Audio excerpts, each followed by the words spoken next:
Bom, antes da gente entrar agora, de fato, efetivamente no módulo mídia, eu vou explicar para você os problemas dos canais e processos mais comuns hoje, que provavelmente deve ser o canal que você está utilizando, que é o clássico currículo. E antes de a gente começar a falar mal do currículo, não estou comentando que o currículo agora morreu, agora só temos blogs, GitHub, não. O currículo vai continuar existindo, ele é importante, só que ele é apenas parte do processo.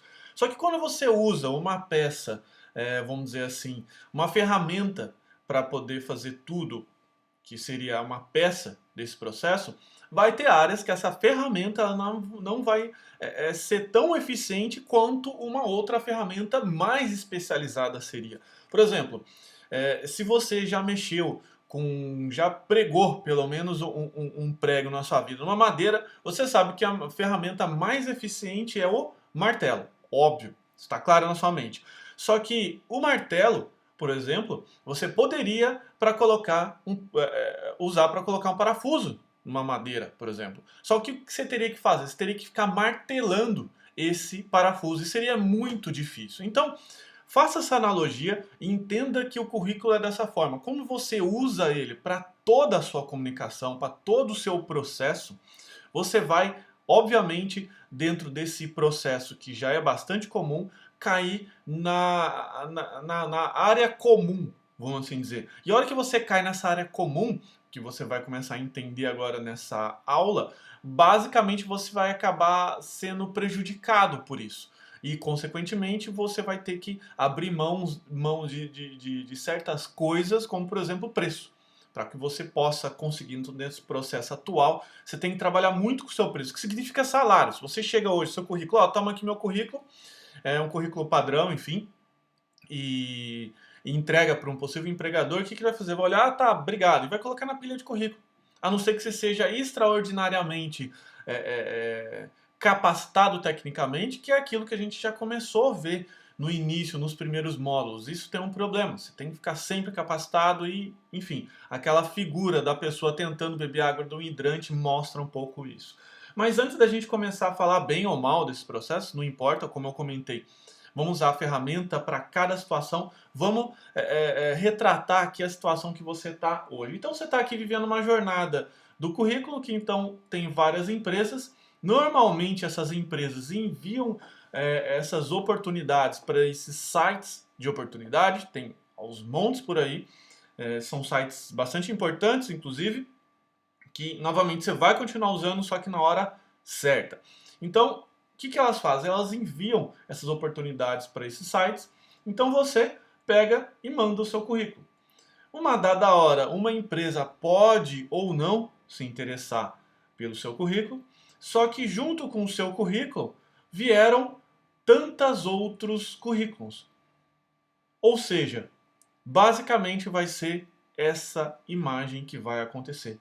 Uma pessoa que está ali meramente analisando rapidamente currículos. Aqui na minha empresa, a gente tem atualmente eu tenho uma pequena empresa na área de software, a gente tem basicamente mais de 1.200 currículos lá na área, e é muito difícil você analisar isso, principalmente para a minha empresa que é pequena, e a grande realidade da grande maioria, analisar com cuidado merecido tantos currículos assim. Então, basicamente, o que você fica procurando? Você procura algumas palavras-chave e basicamente você olha o preço. Então, nesse estágio, qual é o estágio que você entra? Você já entra diretamente para o estágio do comparador.